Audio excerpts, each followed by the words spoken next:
अस्सलाम वालेकुम व्यूअर्स। आज का हमारा टॉपिक है डीएनए और आज हम इस लेक्चर में डीएनए की डिस्कवरी के बारे में पढ़ेंगे। डीएनए के स्ट्रक्चर को एनालाइज करेंगे। डीएनए स्केल मॉडल के बारे में आपको बताया जाएगा जो कि वॉटसन और क्रिक ने पेश किया था, और न्यूक्लियोटाइड्स के दरमियान हाइड्रोजन बॉन्डिंग को देखेंगे। फास्फोडाइस्टर बॉन्ड की स्टडी करेंगे और केमिकल कंपोजिशन ऑफ डीएनए को डायग्राम के थ्रू आपको बताया जाएगा। ये सब कुछ आज के लेक्चर में आपको इंशाल्लाह बताया जाएगा। और इसके अलावा मैं आपको कुछ ऐसी टिप्स और ट्रिक्स बताऊंगी जिससे आपको डीएनए के बारे में याद करना बहुत ज़्यादा आसान हो जाएगा और आपको कभी भी नहीं भूलेगा इंशाल्लाह। और अब हम आज का लेक्चर स्टार्ट करते हैं। स्टार्ट में सबसे पहले देखें कि न्यूक्लिक एसिड के बारे में बताया गया। न्यूक्लिक एसिड जो कि हमारे पास डीएनए और आरएनए हैं, 2 टाइप्स के होते हैं। आज हम इसमें डीएनए की स्टडी करेंगे। ठीक है, सबसे पहले मैं आपको इसकी डिस्कवरी के बारे में बताती हूँ। एक साइंटिस्ट था फ्रेडरिक मिशा। 1869 में उसने एक्सट्रैक्ट किया एक वाइट सब्सटेंस को, एक्सट्रैक्ट ए वाइट सब्सटेंस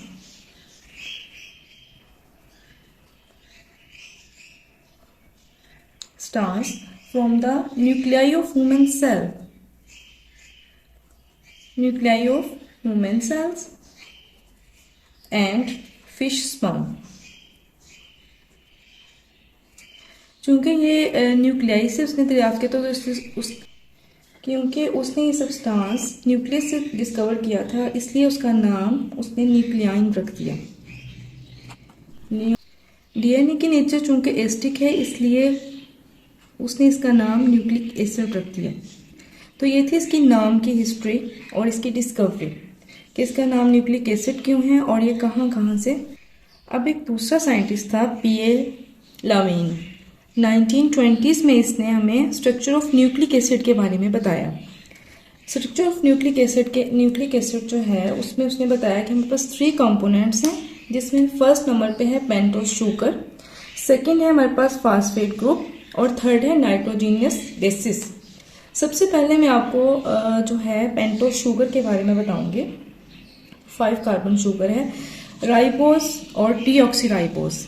राइबोस जो है वो हमारे पास प्रेजेंट है आरएनए में, और डीऑक्सीराइबोस जो है हमारे पास प्रेजेंट है डीएनए में। सबसे पहले राइबोस की स्ट्रक्चर है यहाँ पर हमारे पास।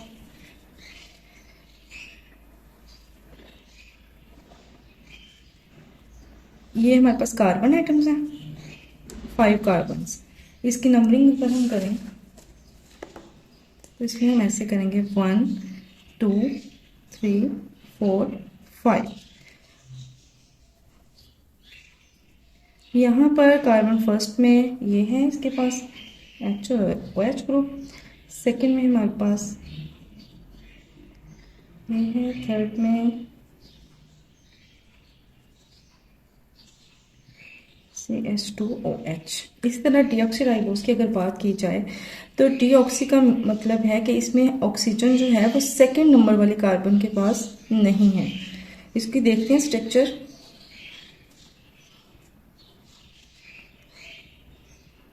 ये 5 कार्बन, नंबरिंग मैंने आपको पहले बता दी है। अब ये है इसकी फर्स्ट कार्बन, ये है इसकी सेकेंड कार्बन, जो कि हमारा मेन कंसर्न है कि इसमें क्या है। ये देखें, इसके सेकेंड कार्बन में हमारे पास दोनों साइड पे HH है, और इसके सेकेंड कार्बन में देखें हमारे पास ये है। इट्स मीन कि यहाँ पर हमारे पास ऑक्सीजन नहीं है, इसीलिए हम इसको डीऑक्सी बोलते हैं।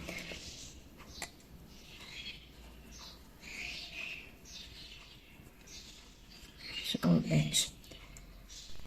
अब जो इसका सेकेंड कंपोनेंट है वो है हमारे पास फास्फेट ग्रुप। फास्फेट ग्रुप की हम अगर बात करें तो हमारे पास इसकी स्ट्रक्चर कुछ ऐसे है।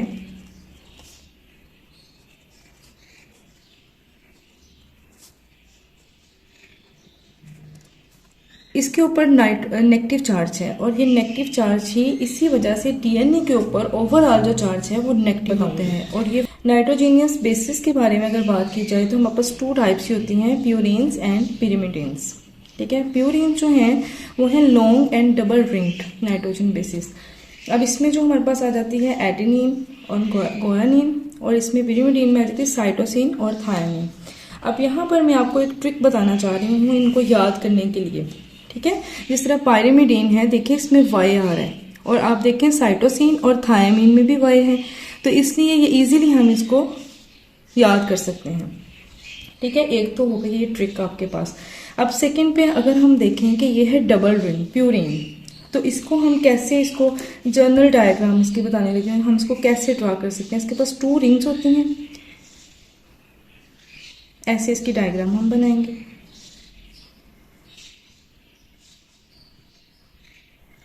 ये अब यहां पर इसकी नाइट्रोजन प्रेजेंट है, कार्बन नहीं प्रेजेंट। ये इसके नाइट्रोजन की पोजीशंस हैं, ठीक है। बाकी बॉन्डिंग जो है इसमें कैसे है, डबल बॉन्ड कहाँ है और ऑक्सीजन वगैरह। सेकेंड जो है ये जो है वो है सिंगल रिंग, तो इसमें हम नाइट्रोजन को कैसे शो कराएंगे।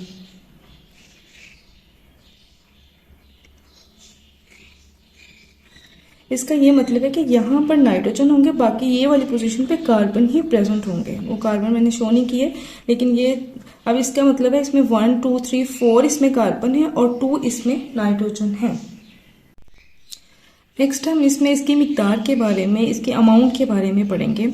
अब हमें पता है कि एक प्यूरिन और एक पिरिमिडीन आपस में बॉन्ड बनाएंगे।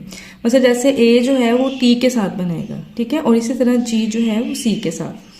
अब यहाँ पर भी आपको एक मैं ट्रिक बताना चाह रही हूँ कि यहाँ पे देखें जी और सी, ठीक है, ट्रिपल बॉन्ड है। जीसी यूनिवर्सिटी से आप इसे याद रख सकते हैं कि जी और सी जो है ना वो आपस में बॉन्ड बनाएंगे। अब इसमें इक्वल अमाउंट हम कैसे इसको आपको बताऊं कि यहाँ पर अगर हमें किसी भी 4 नाइट्रोजन बेसिस में से किसी एक की भी हमें परसेंटेज पता हो तो हम बाकियों की मालूम कर सकते हैं। अब कैसे कर सकते हैं कि अगर हमें पता हो कि 20% जो हमारे पास एडेनिन है, ठीक है। अब हमें पता है इक्वल अमाउंट में हमारे पास ये किसके साथ बॉन्ड बनाएंगे, थायमिन के साथ। तो हमारे पास कितना हुआ थायमिन, 20%, ठीक है। अब ये अगर 100 में से हम देखें तो ये कितने हो जाएंगे, 40। और नेक्स्ट जो है 40 जो है वो ये हो गए, और नेक्स्ट हमारे पास है साइटोसिन।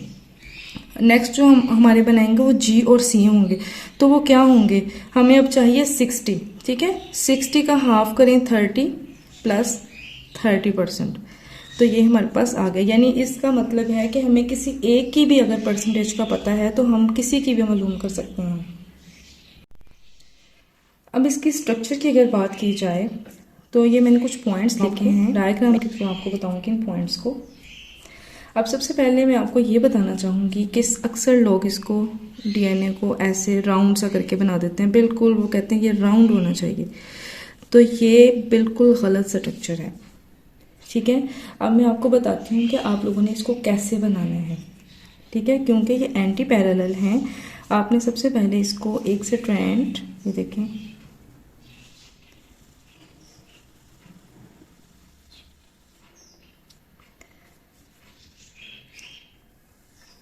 सेकंड जो है वो बिल्कुल इसके एंटी पैरेलल होगा। अब इसमें हम देखेंगे कि हमारे पास बेस पेयर्स जो हैं वो कैसे हम लिखेंगे, सी, ठीक है, सी ट्रिपल बॉन्ड जी, और इसी तरह ए, ये जो लास्ट में मैंने आपको जीसी वाला बताया था वो आपने इजीली यहाँ पर इसको, ये जो मॉडल है हमारे पास इसको स्केल मॉडल भी बोलते हैं, और ये वॉटसन और क्रिक ने 1953 में हमें इसके बारे में बताया। अब इसकी स्ट्रक्चर जो होती है वो हेलिकल स्ट्रक्चर होती है, देखिए ट्विस्टेड एंड एंटी पैरेलल, ठीक है। अब इसके जो है डीएनए जो है वो एक पॉलीमर है, ठीक है। पॉलीमर जो है आपको पता है कि बहुत सारे मोनोमर से मिलकर बनता है।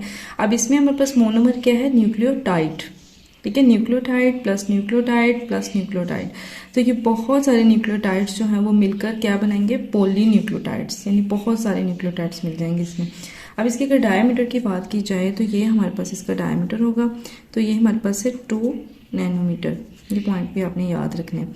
अब अगर इनकी बात की जाए तो यहाँ पर जो इन बेसिस के दरमियान में आपस में डिस्टेंस है दोनों के दरमियान, वो हमारे पास है 0.34 नैनोमीटर, ठीक है। और जो है वो 10 बेस पेयर हमारे पास प्रेजेंट है इन ईच टर्न, ठीक है। तो हम इसको कैसे अंडरस्टैंड कर सकते हैं, 10 बेस पेयर्स, ये देखिए 10 बेस पेयर्स हैं, 0.341 का है, इनको मल्टीप्लाई करेंगे 10 के साथ तो हमारे पास ये आ जाएगा। यानी जो हमारा एक टर्न है डीएनए का, उसका डिस्टेंस जो है ना वो इतना है, ठीक है। अब यहाँ पर आपको ये देख रहे हैं आप डायग्राम, इसमें आपको एक टर्न के बारे में मैं बताऊंगी। तो हमारे पास क्या है, ये और ये एक टर्न है यहाँ से यहाँ तक, और इस एक टर्न में हमारे पास ये है 1 टर्न, और इस एक टर्न में हमारे पास 10 बेस पेयर्स प्रेजेंट हैं, ठीक है। अब इसमें एक और आपको पॉइंट बताऊं, major group and minor group, ठीक है। ये जो है ये वाला ये हमारे पास है मेजर ग्रुप, ठीक है, मेजर। और ये वाला जो ग्रुप है ये हमारे पास है माइनर, ये पॉइंट भी आपने याद। अब हम अगर इसके फ्री एंड्स की बात करें तो हमें पता है कि ये एंटी पैरेलल है। इट्स मीन कि एक जो है इसका वो 3 प्राइम एंड होगा और एक होगा 5 प्राइम एंड। इसी तरह ये देखें यहाँ पर ये इसका 5 प्राइम एंड होगा और इसको देखें 5 और ये हमारा 3 प्राइम एंड होगा, ठीक है। और एक और यहाँ पर आपको टिप बताऊं कि जो 5 प्राइम एंड है ना, इसके ऊपर हमेशा फॉस्फेट ग्रुप होगा। तो आप देखें 5 की आवाज़ से 5 फॉर फॉस्फेट और 5 फॉर 5, ठीक है। और दूसरा जो एंड होगा वो अंडरस्टूड है कि उस पर OH ग्रुप प्रेजेंट होगा, ठीक है। इसी तरह देखिए यहाँ पर 5 है तो आप इजीली यहाँ पर P लगा दें, फॉस्फेट ग्रुप, और यहाँ पर हमेशा OH ग्रुप होगा। और अब हम अगर बात करें कि ये हाइड्रोजन बॉन्ड जो हैं, हाइड्रोजन बॉन्ड आपको पता है ये है, ये बेसिस जो आपस में बनाती हैं, ठीक है। और अब अगर बात करें इसके शुगर फॉस्फेट बैकबोन की, ठीक है, ये हमारे पास इसकी है बैकबोन। इसमें कैसे मॉलिक्यूल्स होंगे मैं आपको बताती हूँ ड्रा करके। वैसे ही मैंने अपनी एक वीडियो में ये बताया हुआ न्यूक्लियोटाइड की उनकी बॉन्डिंग के बारे में। अब ये है एक फॉस्फेट ग्रुप, ये है शुगर, ठीक है। किस तरह से ये फिर शुगर फिर फॉस्फेट फिर शुगर फिर फॉस्फेट, ये आपके अंडरस्टैंड करने के लिए कि किस तरह से शुगर फॉस्फेट इसको बैकबोन बोलते हैं। अब सबसे पहले हम देखेंगे कि यहाँ पर हमारे पास है शुगर, ठीक है। ये देखिए कार्बन नंबरिंग मैंने आपको बता दी है, लेकिन यहाँ पर एक दफ़ा फिर इसको मेंशन करता हूँ क्योंकि हमने इसके ऊपर बेस लगानी है फर्स्ट नंबर पे, और 5 पे हमने इसके फॉस्फेट ग्रुप लगाना है। ये 2 है, ये 3 है, ये 4 है और ये 5 है, ठीक है। यहाँ पर हम देखेंगे कि हमारे पास कार्बन नंबर फर्स्ट पे बेस लगेगी। अब यहाँ पर चूंकि हमने इसके फार्मूला के थ्रू मैंने आपको बताना है, तो यहाँ पर हम लगाएंगे थायमिन। ये हमारे पास है सिंगल रिंग स्ट्रक्चर है ये थायमिन, ये है नाइट्रोजन यहाँ पर, ठीक है। इस पोजीशन के ऊपर हमारे पास है नाइट्रोजन, और ये है हमारे पास यहाँ पर CH2,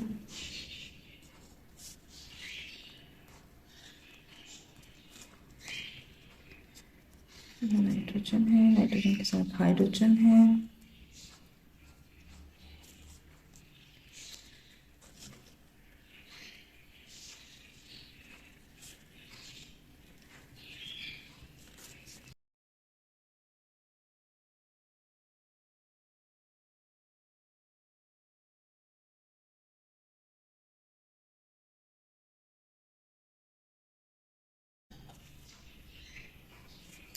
ये आपको पता है कि 3 नंबर कार्बन के साथ इसने फॉस्फोडाइएस्टर बॉन्ड बनाना है, 1 शुगर 2 शुगर और दरम्यान में फॉस्फेट ग्रुप। ये हमारे शुगर फॉस्फेट बैकबोन हो गई, और ये है हमारे पास हाइड्रोजन बॉन्डिंग, ठीक है। अब इसका ये एक स्ट्रैंड होगा, अब हम इसका सेकंड स्ट्रैंड बनाते हैं।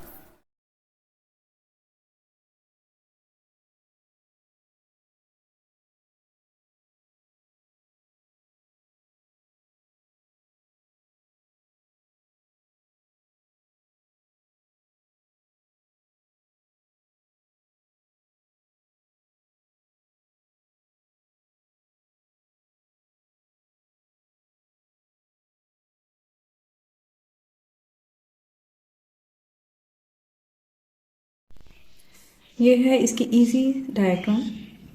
अब मैं इसकी लेबलिंग करती हूँ। सबसे पहले ये हमारे पास जो है, ये जो है इसको हम बोलेंगे एडेनिन। एडेनिन और ये हमारे पास है थायमिन।